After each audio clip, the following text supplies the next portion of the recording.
Hello, everybody. Today we're going to talk about one of the most important comics to me. Oh man, I must have read this over and over again.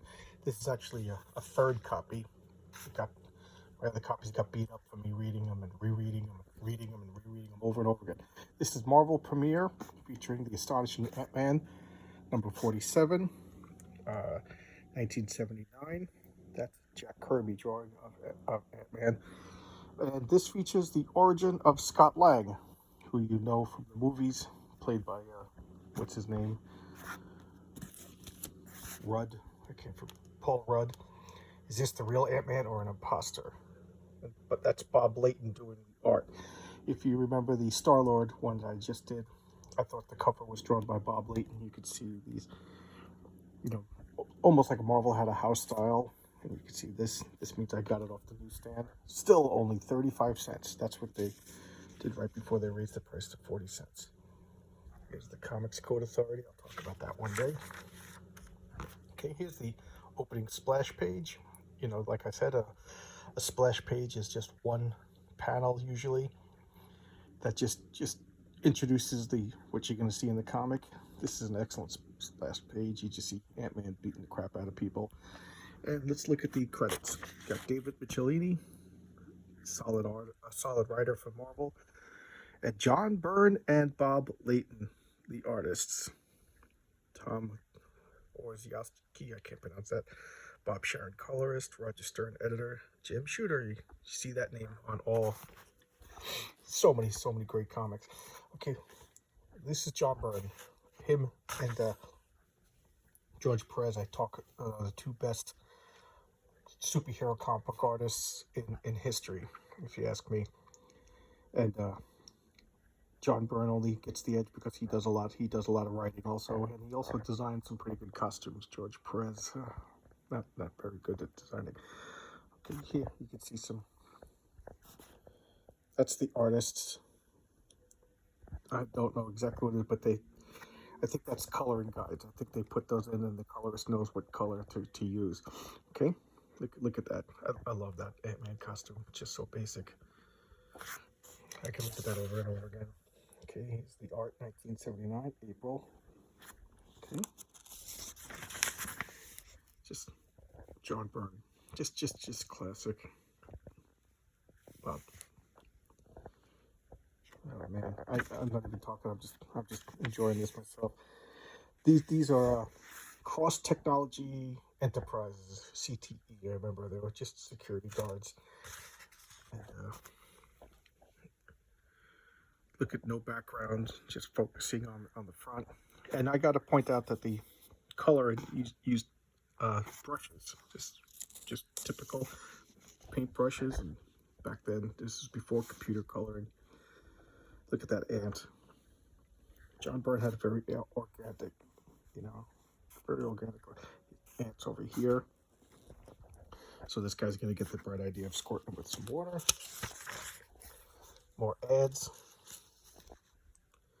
Skull flashlight. 1 cent cars. Okay, spraying all the ants. Ants don't like that. Ant-Man's pissed. And you can see the glass came down so you could breathe. And then you see this. Here's the gutter. I brought that up in between the panel. It's kind of rounded, indicating that it's changing time. This is a flashback now. So here we have Scott Lang in jail for burglary. I'm going straight. And he got a job interview with Stark International. Goes off CLA. Not if I could help it. That's Cassie. She's also in the show, or the movie rather. That's his sister and brother-in-law. Watching Cassie, sitting in the diner talking, working. There's Tony Stark. Look at that guy.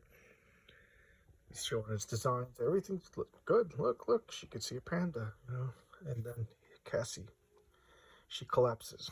She has a heart problem. Okay, she needs heart surgery. So I guess Stark International doesn't supply insurance. I don't know. Not a great place to work. So he's worried about the bills. What is he gonna do? More ads. Get your high school diploma. Okay. A giant 8-foot balloon. This guy. So this woman does experimental surgery. You might want to get her, but she works privately for this guy Darian Cross. So he just walks up. Look, that's not a good sign. She's being manhandled. Can I talk to Dr. Sondheim? What do? You don't. So he decks this guy, and look at this big hulking arm. Just grabs him, throws him. What's going on? I got that license plate number. Traces it to Cross Technology Enterprises. Cross Technological Enterprises. You know, a rival for Stark Industries, but you can tell it's the bad guys because look at that pollution. Right? So he tries to break in. Because if you remember, he was a cat burglar, just like they kept that straight in the movies. Here we go. Look at these. Advertising. Safety wings on your bicycle. There you go. Safety first while you're eating candy. You want to be safe while you're on your bicycle eating candy. So he breaks in. Oh, that's right. I got mixed up. He's breaking into a mansion. That's right. He's breaking into a mansion to get money or whatever. Breaks in. What's going on? There's a laboratory over here. Opens it up, finds an Ant-Man costume. What's going on? Okay. Puts on the Ant-Man costume. This is John Byrne was an apprentice to Neil Adams, who I'll be talking about later, another super influential comic book artist. And Neil Adams did this for energy, and that's and John Byrne started doing it. I don't know. I just love it. Calling over ants. He's like, what's going on? Ants shrinks down to the size of an ant. That's got to be terrifying. This is fantastic. Ants are coming up to him. They're not attacking. They see he has a friend. And of course, gets a flying ant flying to Cross Technology. Ant flies away. I love that energy again. The Neil Adams energy signature. Here he goes through, screws, goes, leaps.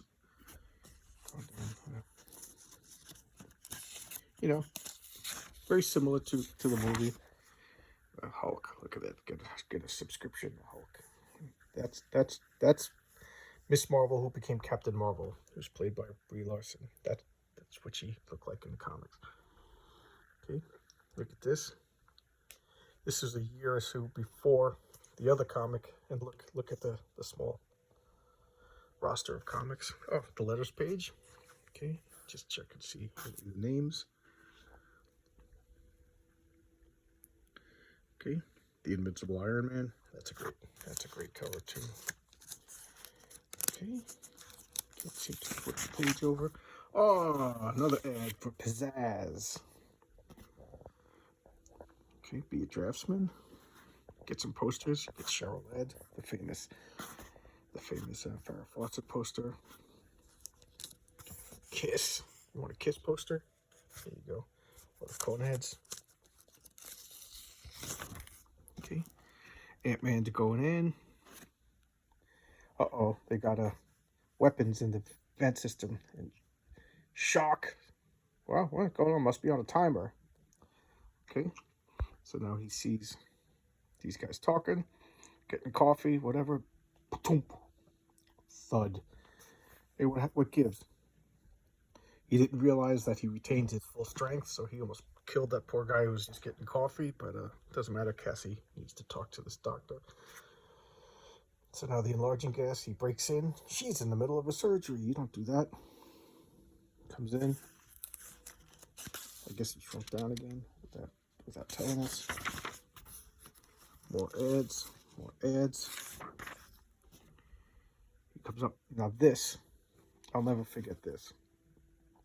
He's looking at the ants in the sink. He comes out of the sink and he grows, using the speed of growing to add to the velocity of his punch. And then this panel, I always love this. He leaps and then shrinks. Boom, takes out that guy. This guy's like, what's going on? Boom, little tiny Ant-Man right down there. Grows up again. This doctor's like, what's going on? She's like, you can't be doing this. leave you in suspense a little bit. Let's look at Howard the Duck, Power Man, and Iron Fist. Power Man is the superhero name for Luke Cage. That's Luke Cage. That's Iron Fist, Daniel Rand. And here we go, Spider-Man saving the day with fruit pies against the photographer or something silly like that. And here, this is a double spread. I gotta come out to this. But look at that guy. That's Darian Cross. She was doing surgery on this guy. Remember that hulking arm? Okay. The price of a heart. So he doesn't like to have a surgery interrupted. And that's the first appearance of Scott Lang as the Ant-Man. This comic, I'll never forget. My parents took me to Food Town. They went food shopping. And whenever they would go to Food Town, I would go to Optimo, I think it was called. It was a cigarette store.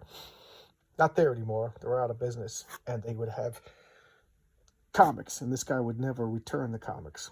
And the comics were in the back. And when he took them off the display stuff, he just put them in piles. And it was great because you could just look through them and find old comics. And the sequel to this must have taken me 5 or 6 years to actually find. If you guys are interested, I'll bring up the sequel, and you can see why that laser flashed in the duct, and why that hulking guy was getting surgery. Okay, leave you in suspense. Leave me some comments if you want me to follow up. Took me 5 years to find the second issue, so you could wait a couple of days if you're really interested. Is this the real Ant-Man? Okay, there you go. That's Scott Lang. You know, hope you're enjoying the comic book versions of all the movie characters that you're familiar with. You know what, guys? I'm seeing some of the comments. They're pretty interesting, pretty fun. Give me a couple of comments on stuff you'd like to see in the future. Okay. Hope you enjoyed. See ya. Goodbye.